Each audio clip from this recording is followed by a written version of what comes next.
Welcome to all my travelers out there. I am your host, Darren Beckett, and this is the Global Travel Podcast. For those who do not know my travel resume, I've been to 13 states, 15 countries on 5 different continents, but it is not about me. Here, we are giving you quality travel tips, insights, and recommendations on all the best destinations for ideas to enjoy your vacations. With that being said, sit back, relax, and enjoy the ride. We are all clear for takeoff.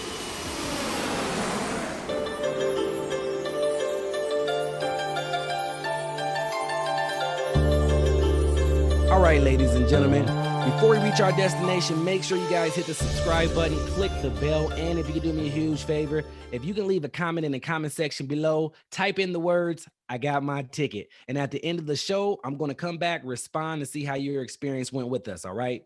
So on today's episode, we are taking a trip to China. So make sure you got your passports, your earphones, and something to snack on. We have a very special guest here with us today. But before I introduce them, let me just say this. This guy right here is a very special individual. He's been traveling all over the world. He's been to 34 states in 48 countries. And let me tell you right now, at this moment, that's the most countries that we've had visited on our show so far. So you got the record, brother. Without further ado, let me introduce you to Mr. Mike McHugh. So how's it going, Mike? I can't complain. How about yourself? Man, another beautiful day. It's a blessing, man, to be here. Talk about travel again. You know why? It's nothing to complain about, man. Nothing to complain about. So we'll just jump right in, Mike, if you don't mind. Let's see here. We can start off with who you are, what you do, where you're from, hobbies, X, Y, and Z. Sure. As you said, my name is Mike McHugh. I'm from New York City. I work in the real estate industry. Some things I like to do other than travel are I am a giant Penn State football fan. So that's actually how I get to travel to some of the more unique places. I actually go to every single home and away game. So I've been able to go to places like Iowa where it's really hard to figure out a way to go to Iowa, but I've been there maybe 2 or 3 times. So that's probably my number one hobby. I I also really like watching Netflix, especially in COVID right now. So that's a bit about me. That's what's up, man. Yeah, Penn State. I must say, I am a USC fan, but Penn State is a good Ooh. university. I know, I know. I have to, man. I have to. What about professional? What's your team professionally? So I'm the New York Giants. So we have Oh, Saquon Barkley. So I, as a Penn Stater, I was very happy to get Saquon on the New York Giants. But again, we're not looking too good right now. You know what? We all have our seasons, man, and we always can't be the best. So you guys. It's not like you guys don't have a championship or a Super Bowl, so you good. But yeah. So speaking of, let's dive into the travel, man. You say you've been to Iowa, so let's start off in Iowa right now. We got a long flight to catch to get to China. So what is it to do in Iowa? What do you recommend for our folks and listeners out there?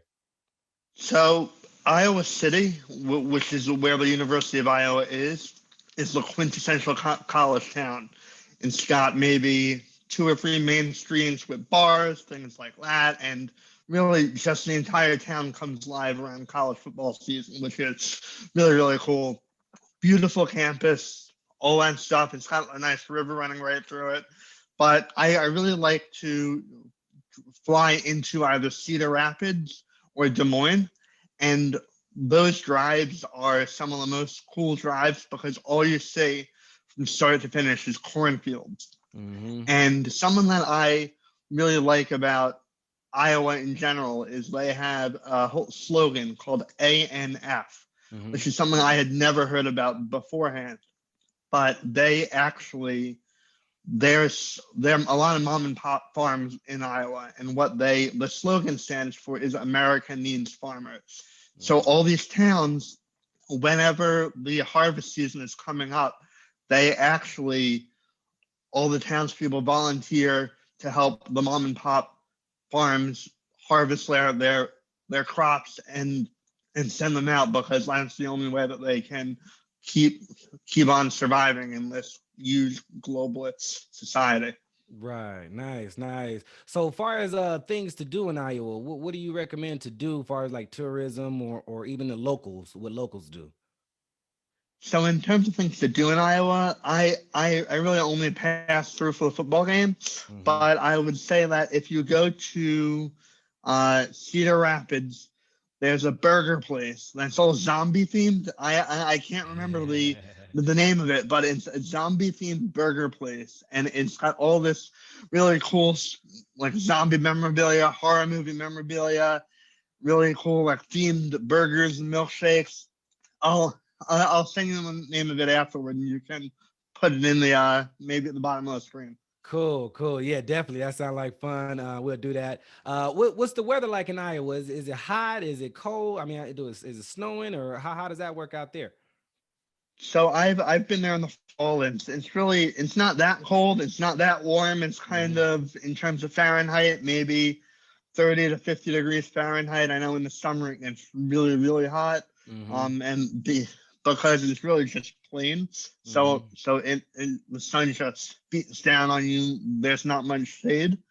But Mm-hmm. in the fall, I'm a big like fall guy, so it's Mm-hmm. perfect weather in the fall. Mm-hmm. Right. Yeah, I'm a fall guy too myself. I like that weather Yeah. myself. So yeah, we're on the same page with that. And then before we head out of Iowa, is there any good food that you I know you said the zombie burger place was one of the good places to go to? Okay, yeah, I think Yeah. so. If y'all want to go to Iowa, man, try out a burger spot. I think it's zombie themed, so I'm sure if you just type in zombie themed burger spot in Iowa, I'm sure it'll pop up. I don't know how many they have out there, but I'm assuming it will.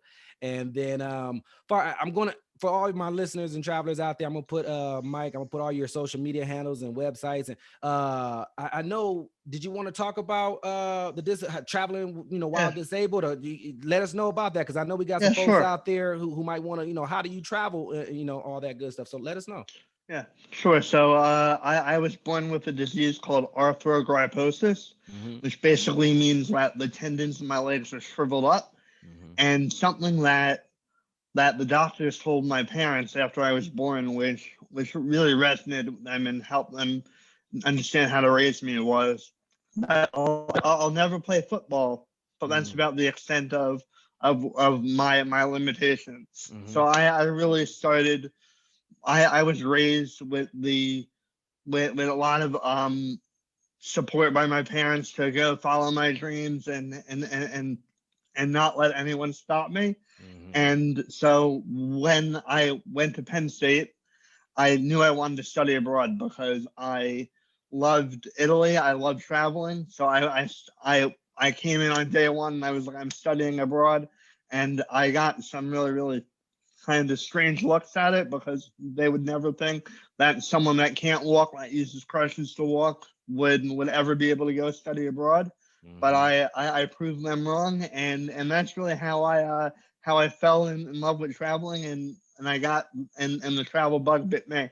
Yeah, man, that's very inspiring, man. I love your story. I love that you don't see your own limitation. You're only limited by your own thoughts and your own limitations yourself. Don't let other people tell you what you can and cannot do. This is Yes, the perfect exactly. Mike, you are the perfect example, the perfect person, very inspirational. So for all you guys out there, whether you're disabled or not, man, there's no excuses to follow your dreams, man. Definitely do that. And that's definitely inspiring. Mike, now as far as is there any, what are some of the accommodations that or anything different as far as traveling disabled, or pretty much everything's pretty normal for you? So I'm really lucky. I only use crutches to walk, so I'm actually able to Mm-hmm. get around pretty easily. Mm-hmm. What my main limitation is actually the amount of vacation time I get from work. So Right. I tend to only get about 3 to 4 weeks of vacation a year, Uh-huh. which is a lot for America. Yeah. But so usually what I tend to do is I take these group trips, which hit a lot of places at once. Mm-hmm. But that also helps with a lot of the traveling in between places, which I think might be a bit difficult as a person with crutches. Instead Mm-hmm. of having to get on a train with a 40-pound backpack, and it's easier just to put it in the bottom of a bus and go. Cool. I like that. I like that a lot. Perfect, perfect, perfect. So, all right, cool. Let's go ahead and leave Iowa. I think we got an idea of what Iowa's like a little bit. What other states do you want? You've been in 34 states. So what other states you want to take us? You the pilot. I'm just Yeah. co-pilot. So I actually just crossed off my 34th state in this COVID environment. So I'll talk a bit about that. Mm-hmm. So I really wanted to leave my couch and Netflix and take a bit of a mini vacation. So I knew I didn't really feel comfortable flying anywhere right now. So I got in my car and I drove. I'm out in Pennsylvania right now. Usually I live in New York, but I drove from Pennsylvania. I went to Cape Cod, Massachusetts, and then I spent a lot of time up in Maine, which I'd never been to Maine before. Uh-huh. I've always wanted to go. It was beautiful. It was gorgeous. It was in the fall, so a lot of cool foliage, downright beautiful, and not too many tourists, which was also very good in this COVID environment. Mm-hmm. But I went to Bar Harbor, which has a national park, Acadia National Park. Mm-hmm. Went on a bit of a hike around the lake there.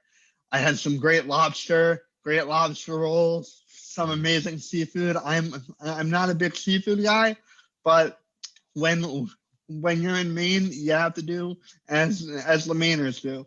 So I had lobster. I did all that. I also checked out Bangor, Maine, which was very off the beaten path. But every time I go to a place, I try to find that off the beaten path restaurant or that off the beaten path place. So I actually, my entire trip to Maine, I made a commitment to not eat or drink at any place that was a chain. So I got to my hotel room and everything in Yelp and TripAdvisor was chain, chain, chain. So Mm-hmm. I finally found a place called Bangor Beer Company, Mm-hmm. and it was the most uniquely Maine thing. It was almost like Portland, Oregon, a bit, Uh-huh. where it was just very strange. So it was a brewery in the back of a Chinese food restaurant. So Oh. they served like Chinese food with a bit of a twist, and they had maybe 5 or 6 different beers on tap, some Mm-hmm. ciders, but it was just really cool. It was something that you would never expect to find a brewery behind a Chinese food restaurant, but it was one of the highlights of the trip. And then Nice. after Maine, after Portland, I went down to, after Bar Harbor and Bangor, I went down to Portland, spent about 3 or 4 days down there. Really, really good seafood. Went to a place called Scales. It was a bit expensive, but it's one of those treat yourself meals. Mm. And when you're traveling, I'm sure you know you gotta just treat yourself every once in a while, and it was absolutely worth it. Yeah, you definitely, yeah, like you said, you definitely got to treat yourself, man. You're on, who knows when the next time you'll be there. So why not? If you're in Maine, Maine is a beautiful place, a beautiful state to visit, especially during the fall where all the beautiful colors and the foliage. And, you get great seafood. And if you're a seafood type of person, then Maine may be for you. And if you like lobster, Maine is known for the lobster as well. So you definitely want to check out Maine. It's a great place. And then, far as traveling in COVID, what's it like? Is it? I don't know if you been on a plane yet during the COVID or So I have not been on a plane. okay. I did cancel quite a few trips that I had planned. Mhm. I was actually supposed to go to Antarctica, which would have been insane, but it was actually the trip was scheduled for the week like COVID really started hitting New York. Mm. So they basically I had to cancel the trip because I wasn't gonna go get stranded on a cruise ship Right. down in Antarctica. But but yeah, so what I did was I actually just did a road trip, Uh-huh. which was fine. The I found most people wore masks, which was really good, really comfortable. Hmm. But all the hotels I stayed in were they all had like mini packs of sanitizing wipes, so you can Hmm. sanitize everything down. Hmm. I came armed with my own, but I don't think I ever felt unsafe while traveling, because I knew that as long as I had a mask on and the other person had a mask on, I was fine. And Mhm, then, like I said, it wasn't peak tourist season, so mhm, the crowds weren't too bad. mhm. All all across Maine, Cape Cod, and even in Boston when I spent the day or two in Boston. Nice, nice, nice. Yeah, man. So traveling during COVID, I mean, I know there's airlines and hotels that's doing a great job in making sure, the customers feel safe, the travelers feel safe with hand sanitizer pumps everywhere, wipes to wipe down, airlines are giving you little mini bottles of hand sanitizer while you travel. Some airlines have the middle row blocked off. So, we are, well, not we, but airlines and travel, taking a very, very serious caution and precautions to make sure everyone feels safe. So that's really good to try when, for folks thinking like, oh, should I travel during COVID or should I stay home? It's pretty safe, from, I don't know. I haven't traveled during it. So, but from what I hear, it sounds like it's pretty safe. So, teach his own, try it out. And then let's go international. Let's start going across the pond. What countries what country do you want to start off talking about? What do you want to tell us? Sure. So I'll start off about just talking a bit about Italy because I lived there for about 4 months. Hmm, So I studied abroad in Rome, which was one of the best experiences of my life. I actually decided to sign a language pledge that I would only speak Italian in my apartment, which was one of the most difficult and rewarding things ever because I grew so much over those 4 months.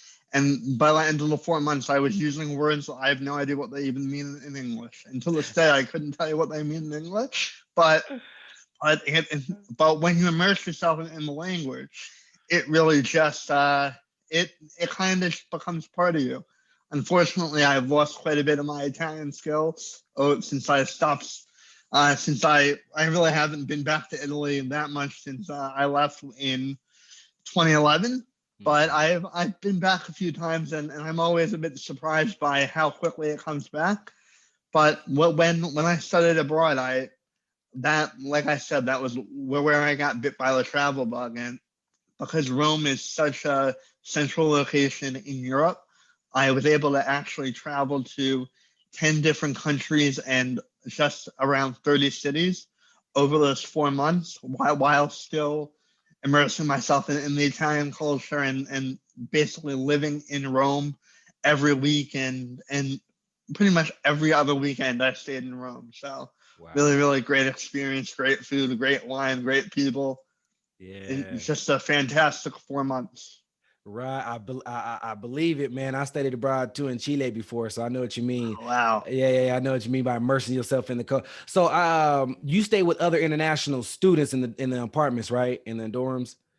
Yeah, so it was myself, two Americans, and Hmm. then we were paired up with one Italian student that Okay. was a few years older than us, Okay. and he really helped us navigate some of the cultural differences and to Hmm. make sure that we really got as much out of our time in Italy as we possibly could. So he Hmm. took us to the non-American and non-study abroad bar and the non-study abroad restaurant and really showed us like the local farmers markets, the local shops. Right. We went to like a deli every day and got a really cool sandwich where they only spoke Italian. So Hmm. if you couldn't speak Italian, they'd basically kick you out of the store. So really cool. That's funny. So good food. Like when you say food, what type of food we talk? We talk about like pizzas and pastas, or what we're talking about? Pizzas, pastas, but I even had some really really good steaks and stuff too. But I would say yeah, probably pizzas and pastas were things that you couldn't beat. Mm-hmm. The wine was also fantastic, and the funny thing is that the food there is so healthy Mm-hmm. that well, like it doesn't have all those preservatives and stuff. It's just so fresh Mm. that you go there and you eat your heart out and you have a gelato a day. I was on the gelato a day diet where I kept on saying if you have a gelato a day, you'll keep the doctor away. I like But that. but like you go there, you eat everything you want, and after 4 months, you come back and you've somehow lost weight because you're walking around so much, you're doing so much. The food's healthier. That, I mean, who knew that eating carbs all day would somehow be healthier than what you eat over here in America. Exactly. So for the people who do not know what a gelato is, tell us what a gelato is. So a gelato is like the Italian ice cream. So it's a bit softer. It's almost like a soft serve ice cream, but they have so many different flavors that they just scoop out of like a can. And the best thing about gelato is you go into a gelateria and it's like Baskin Robbins. It's got 31 flavors or more of gelato. And well, they invent flavors of gelato that you would never even hear, you would never even think about, Right. like dark chocolate with peanut butter with like a twist or something like that. And each of these gelato places usually has their own unique flavor that they tout as their own flavor that they develop. So it's really cool. Okay. Yeah. Like, so if you're in Italy, man, you definitely want to get you some good food, pastas, pizzas. It's healthier. Get you some wine. You got, if you're not a wine drinker, taste it anyway. You may change your mind. And then for those who are wine drinkers, Italy is the place to be. So that sounds, and then also don't forget to get you a gelato, soft serve ice cream with a whole bunch of different little flavors and whatnot. Is definitely different than ice cream here in America. So you want to try gelatos in Italia. So Italy would be real cool to go to. Now let's go ahead and fly to another country. Where we going next? Should we go to Southeast Asia a bit? It's not one country, but we can jump around that area a bit. Mike, you the pilot. I'm just co-piloting. You let us know. That's where we're going. Southeast Asia. Vamonos. Sure. So Southeast Asia was probably the best trip I've done, especially after I started working. I somehow saved up my vacation days. I rolled a few days over, and I was able to do a 26-day trip around Southeast Asia, which I still have no idea how I did it. All my coworkers are still confused as to how I did it, but did Thailand, Cambodia, Laos, and Vietnam, and it was one of those tour groups I mentioned. I got paired with the best group of people ever for those 26 days. I still keep in contact with them. But yeah, Thailand was just fantastic. Really, really great sites, some really unique places just to like drive through and take a train through. Laos, I spent a bit of time in Laos, including 2 days just sailing down a river straight. We stopped off in basically a town in the middle of our 2 day trip to stay over, and I'm pretty sure it was landlocked, but it was just a bunch of townspeople and maybe 5 or 6 of these small long boats of tourists, maybe 100 or so tourists total, and they had one bar in that town, and it was called Happy Bar, and all the tourists, some of the locals would all go down to that bar. They had a fire pit. They had some pretty basic drinks, and it was just so cool to be able to just swap travel stories with each other. And really, it was almost like that feeling you get in a hostel when you're in the hostel bar and you're meeting all these random people from across the world and just swapping stories. But it felt so much more unique because it was actually in the middle of nowhere. Right. And so that was called a town called Pak Bang. I said if I ever have to write a book or something like that, I'm gonna go to Pak Bang, Laos. So if I ever drop off the face of the earth, now you know where to find me. But after Laos, we went to Cambodia, and we actually visited a place called the Hope Center, which was really, really cool. And it was no, sorry, it wasn't the Hope Center. It was called Friends, and it was something that basically they try to teach these local children that are on the street some skills, some life skills. So they have like a restaurant that teaches them how to cook.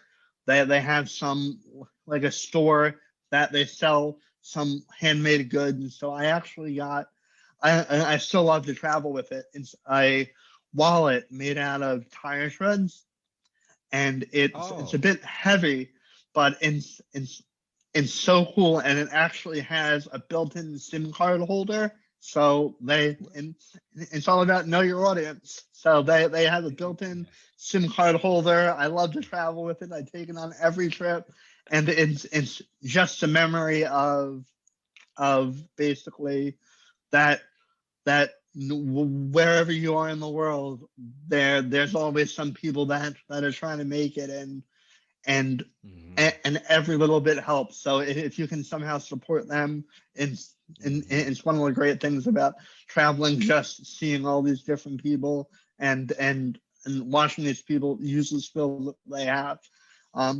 So mhm. after that, we went to and in that restaurant, I tried tarantula for the first time, which I can say I did not like. Very, very Did you say wait, hairy. Mike? Time out, time out. Did Yes, you say a tarantula? You tried a I did. tarantula? I did. It was Whoa. Now that's really extreme. Well, tell us about that experience. I probably still wouldn't try it, but just tell us anyway, because I'm sure folks is probably curious on what that's like. so it comes on a plate, and so we actually had no idea that we were ordering tarantula.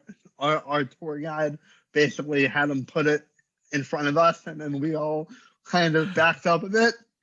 But but it's it's one of those things that if it's in front of you, it's rude not to eat it, right? So Yeah. we all got basically a leg, and we put the leg in our mouth. It was a bit crunchy. It was a bit hairy. Oh. Um, I don't think I would ever have it again. It was a bit hard to get down, but Yeah. I'm I'm happy I tried it, and Yeah. and yeah. Yeah. I'm glad that you tried it, man. Because I always try to tell my listeners and my followers and travelers out there, man, try the local foods, the traditional foods that they eat. I know, it could be a little strange. We all have our limits. Now, I ain't gonna lie to you, Mike. You did a lot better than me. I probably would have had to been rude on this certain occasion. Like, you know what? I'm not typically a rude guy, but I'm on this one. Pardon me. I'm gonna have to be rude and can't eat that. So, I respect that though, man. Hey, that's crazy. That tarantula. Now you know what? Let's head over to if I'm not mistaken, somewhere in Asia. Do they eat bats? Are you familiar with bats being like a food option? I believe they eat bats in China, And which oh, I can happily say that I did not eat a bat. see, okay. Well, since you know what, we didn't took a trip in Southeast Asia. Let's go ahead. We in China now. We have officially landed, Mike. We here. We off the plane, stretching our legs. We ready to hit the ground running. So in China, tell us a little bit about China. What is the first thing you recommend us to do? So you obviously have to see the Great Wall. So what we did is the day after we landed in China, we went to the Great Wall of China. But there's actually so if you've seen the pictures of the Great Wall, there's so many people there. It's insane. Mhm. You can't even like move. So what we did, Yeah. and it was totally worth it, is we took about an hour drive north of Beijing to a place called Netanyahu, and Mhm. that was it was the same Great Wall because the Great Wall is like thousands of miles long, but there was nobody there Wow. except our group. We Yeah. lucked out because we got there and it was starting to rain, so the people that were there left, and then by the time we got Mhm. up there, it was just us. So I have some pictures of me on the Great Wall of China with nobody there, and Nice. like I can remember just like standing on the wall and thinking about all the battles that happened with invaders trying to like break down the wall. And as I Mhm. mentioned, it had just rained. So there was still some rumblings of thunder coming from like the mountain. So it almost felt like if you closed your eyes and you really had a good imagination, you can almost put yourself back thousands of years to when the Great Wall of China was under siege.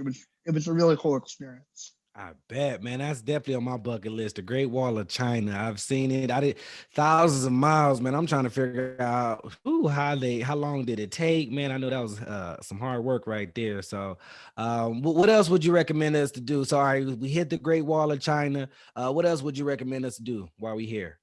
Sure. While you're still in Beijing, I'd highly Mhm. recommend you go to.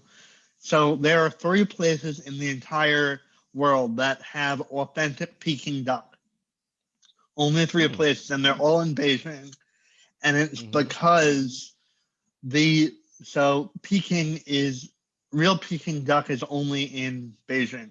Period. mhm, Because like it's got to be sanctioned by the government of China in order for it to be authentic. And to have mhm, Peking duck cooked due to some environmental regulations and things like that, it requires some like carbon emissions. mhm, So mhm, there are only three places in Beijing that still cook Peking duck the traditional way. So mhm. I would highly recommend you go to one of those three places. Google one of them. It was the best. I only like Peking duck. I've tried other duck. I don't like it, but it was the best duck I've ever had in my life. I Wow. they took it out and I thought that there's no way we're gonna finish this. I I was I was grasping at the final morsels because it was so good. Yeah. So you said it's Peking duck? Peking, Peking. Peking. Okay, Peking Yes. duck. So yeah, if you're interested in duck, like duck, or want to try duck, Peking duck is the play is the option to try, and in Beijing. So it's only three authentic places in Beijing that cooks Peking duck. So you definitely want to try that out. Okay, cool. Mike, what else? Well, what else you taking us? Or what else we doing while we here? Yeah. So while you're in Beijing again, highly recommend. It's again off the beaten path, because obviously Mhm. you know about the Forbidden City, you know all that stuff, that's all a must do. But when you're in Beijing, you also have to go to the Wu Tang, which are basically like the slums of Beijing. Mhm. Mhm. And we actually had the opportunity to go. We had a local guide that took us to her house in the Wu Mhm. Tang, and it was basically just a small house with her whole family. So herself, her husband, two daughters, her mother-in-law, Mhm. father-in-law, and two of their other family members that didn't have any kids. They have 8 people in this small house that's maybe the size of a studio apartment, 500 square feet, Wow. and it was so cool to not only just see how they live, but Mhm. also just hear the stories from her children who were trying to learn English, and her children uh, trying to teach us Cantonese and Mandarin and all that, because they spoke so many languages that we couldn't even keep up with what language they were speaking. But I think they just like to show off, which they definitely impressed us. But Mhm. yeah, definitely check that out. So what is the main language in China? Is it Mandarin, or what's the main language? So there's a few different ones, but yeah, Mandarin is the main language. That's the main language. And then I know, let me see here. Far as let's talk weather. How was the weather out there in Beijing? What should we, what is it what's the weather Gorgeous, like? gorgeous. Gorgeous. So I was there in May, so Mhm. it was like the spring over there too. But Mhm. I'd say I probably didn't even need a jacket. If I forgot my jacket, I would have been fine. But Mhm. just it rained one day, but it was yeah, it was perfect weather, a bit similar to New York at that time of year. Mhm. So Mhm. So like maybe a small breeze, but sunny, not much rain. Maybe like Right. maybe like 50 degrees Fahrenheit, 60 degrees Fahrenheit, and at that Okay. time of year, I know it does get really Right. warm, but yeah. hmm Yeah, so you definitely want to visit in the springtime where it's a little nicer. Doesn't rain as much, so definitely do that. And now, as far as Americans, do Americans need a visa or anything, or vaccinations or anything to get to go to China? So you do need a visa, and hmm it's actually really easy to get. And they actually gave me a 10-year visa so I can keep going back. And I didn't even have to ask for it. I didn't have to pay any more. So I wasn't expecting it. I was expecting like a one-time visa, and Right. I got a 10-year one, which was awesome. I do think that they actually changed their visa requirements a bit, and now if you're an American, you can get a 72-hour visa for free. And Mm. I think certain places, like I'm pretty sure Beijing and Shanghai are some of them. I'm not sure what other cities, but yeah, in the Chinese government trying to encourage tourism for people that fly through China on their way home or on their way to another destination, like Mhm. Southeast Asia. Cool. So, what's that visa process like? What do you have to do? How much is it? Do you recall? So I don't recall. I mean, I think it was relatively cheap. Okay. You need to get a group to sponsor you, I believe.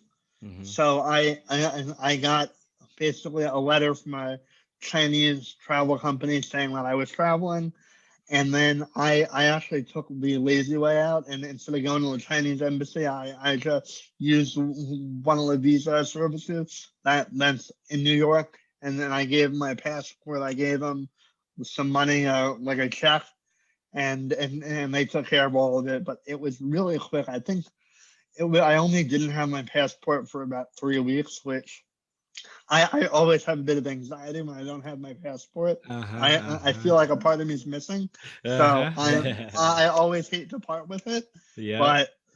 But but yeah, it wasn't too bad. It's Cool. yeah. Cool. So, for you Americans out there, we need a visa to go to China. So make sure you look into the visa requirements and whatnot. It may have changed. So definitely do your due diligence, and then yeah, check that out. And then also, Mike, let's see. Is there anything that you did not like about China? I actually don't think there is. I'm the Yeah, I mean, I think the only thing that happened, and it was actually it turned into a great story. I was in Shanghai, hmm and we had plans to go to a nightclub, and because I use crutches, they were concerned about letting me in, so they had told told me that I couldn't go in, and I was with a giant group of about 25 people that I was traveling around China with, and all of them said no.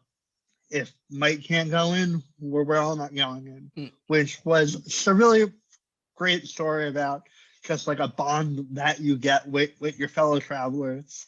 And we Mm-hmm. actually went back toward the hotel, found a small empty bar across from the hotel, and wound up hmm speaking with three Chinese people that either owned the bar or were having a drink for about 2 or 3 hours. And hmm they and at the end of the night when we decided to go back and the bar was closing down, they actually took our picture and with like an old Polaroid of the camera and put it up on the wall. So I think if I ever go back to Shanghai, I'll have to try to find that bar and see if I can find my picture on that wall. But yeah, I feel like there's never a bad travel experience. There's always a bit of a hardship or a bump in the road, but that sometimes leads to the best stories.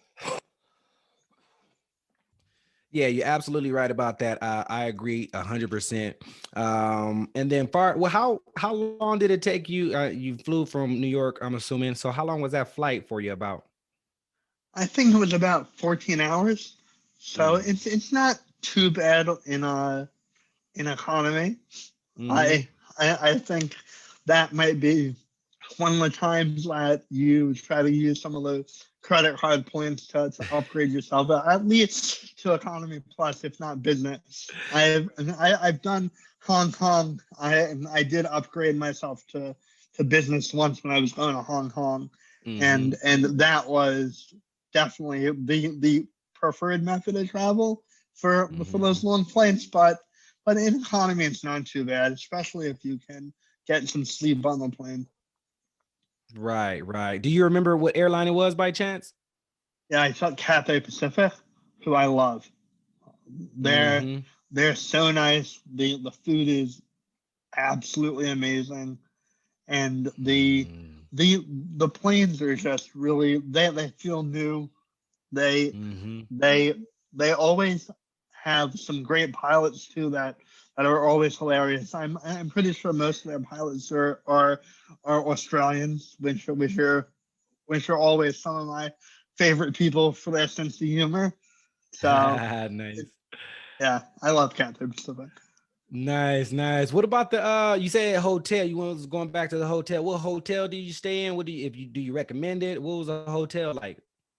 So I actually don't recall the hotel we stayed in, but I'm pretty sure you can't go wrong with any of the major brands in Shanghai.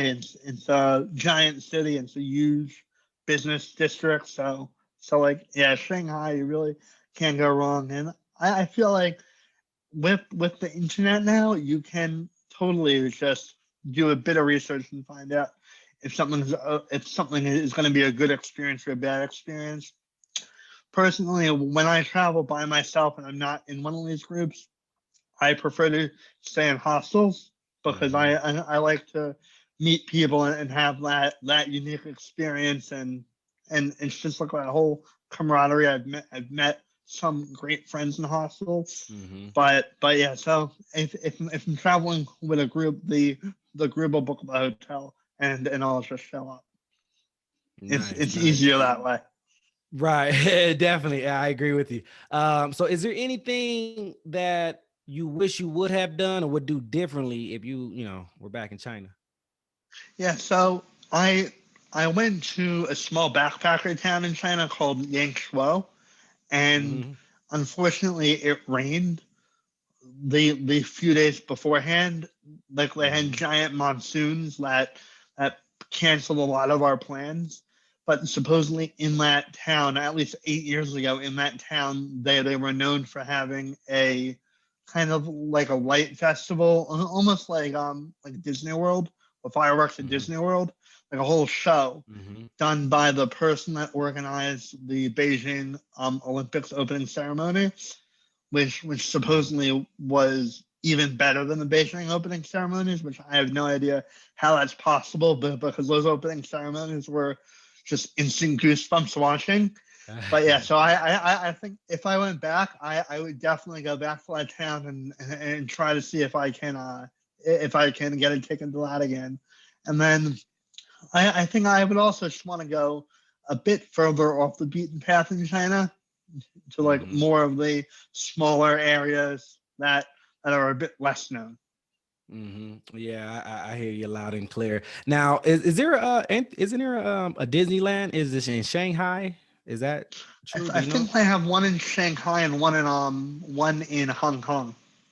Oh, so they have two. Okay, okay, cool. So, far as what made you decide or want to go to China? Why China out of all the 195 countries? Why did you pick China?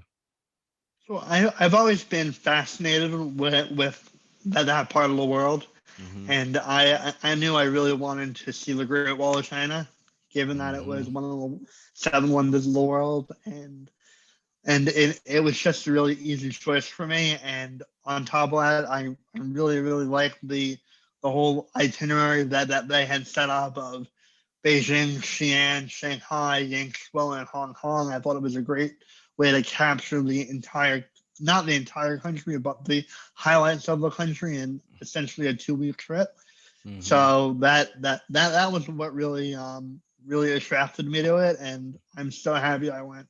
Highly recommend China. Yeah. It's on my list. It's definitely on my like the Great Wall of China. I want to go and visit and maybe Disneyland just to see what it's like out there. And then, as far as local transportation, how do folks get around? Is it trains? Is it buses, taxis? How do folks get around? Walking?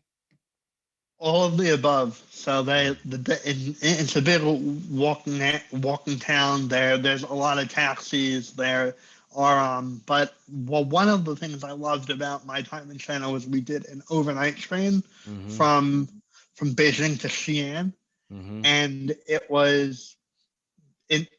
it was one of the things that you never think about when you're traveling. What's like an overnight train going to be like? But I'm so Mm-hmm. happy I did it. It was so cool just to have the train rock you to sleep at night. And yeah, I'm a huge fan of overnight trains in general. I just learned about those overnight trains. Actually, I think I'm going to try one. I know that we have one in United States that take you from the East Coast all the way to the West Coast. I hear from New York to San Francisco, and I think it takes 4 days, and you can either do like it's like a $200, which is I guess you just only have a seat, no showers, and then no I don't know if the meals are included, but there's another option, a $600 ticket option where you get to lay down. They have like a little bed for you. You get to lay down. You can take a shower, get 3 meals a day. So that's something I'm looking into myself. So I think those overnight trains sounds pretty cool. Sound pretty cool.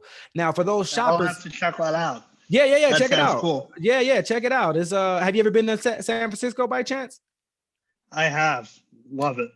Okay, I'm sure. I'm sure. So far as China, is it known for shopping? Are there a lot of shopping malls and stuff to buy?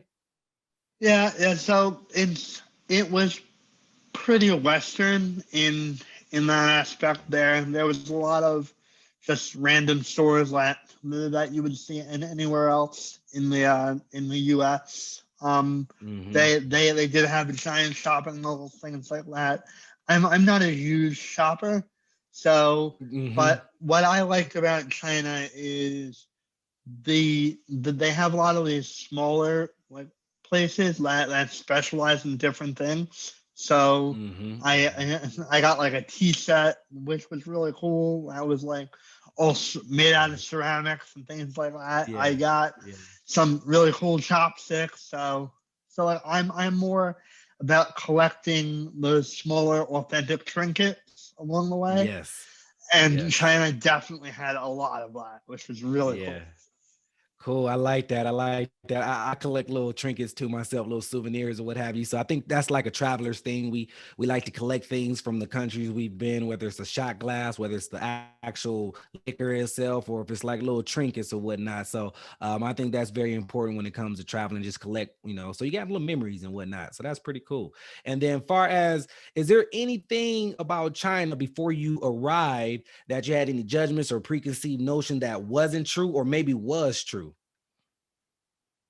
So I thought that there wouldn't be as many people speaking English, and Mm, and almost everyone in the major cities spoke English, mm, which was easier as an American for traveling. mhm. I always try to communicate in the local language, Yeah. but when you can't read the letters, it's that much harder. So Yeah. I was very relieved to be able to communicate relatively easily. Cool. So yeah, for all you folks out there who speak English and not another language, if you want to go to China, they do speak English in the major cities, so you can get a little help with that. So that's pretty cool. And then let's see. So Mike, we are going to have to start wrapping things up. We're going to hit the gift shop and get some souvenirs and bring it back with us on this flight back. But before we head back home to our home airports, any last things that you want to talk about China that we haven't covered yet? No, I think we covered all of it. Yeah. I think we did a pretty good job, man. We explored China, man. We went here, there, and there. So I think we did. We ate what? We ate tarantula. We hit the Great Wall of China. So it's a lot of stuff we did, man. I think hostels got, like I said, we got some gifts and whatnot. So hopefully, all my travelers out there, hopefully y'all got some gifts and some knowledge and travel wisdom on China. So we have to head back, Mike.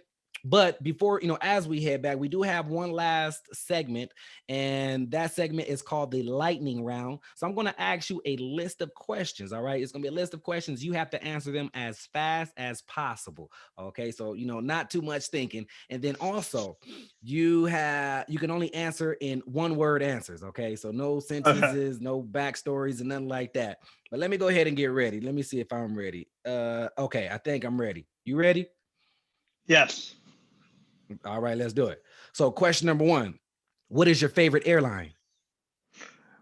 Delta.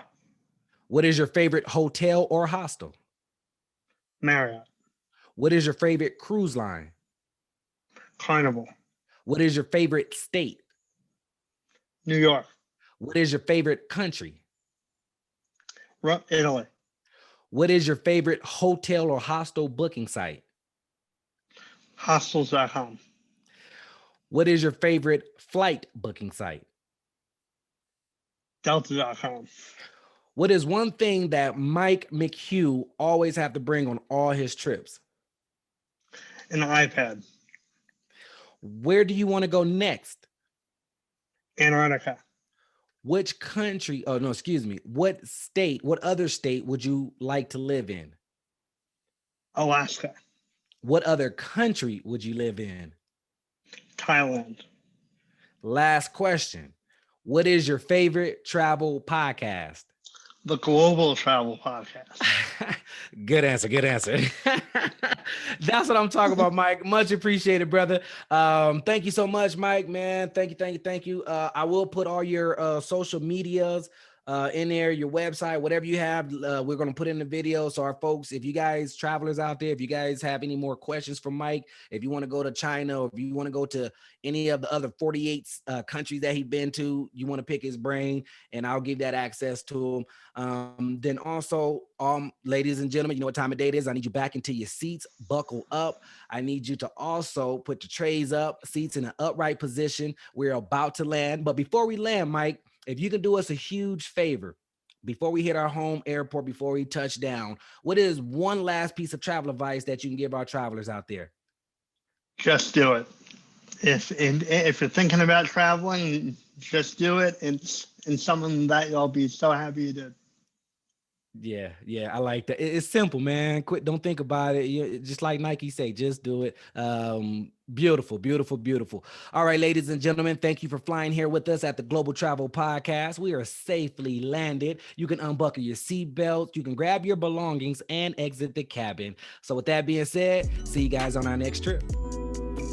If you would like to be a guest on our show and tell us about your travel experiences, then leave us a comment in the comment section below so we can reach out to you. Also, if you have any countries, states, or cities that you'd like us to review, please let us know so we can plan a trip there. Lastly, if you got some good value today and liked our podcast, please hit the like button and click subscribe so you can travel with us again next time. So subscribe right now because you don't want to miss the next trip. With that being said, over and out.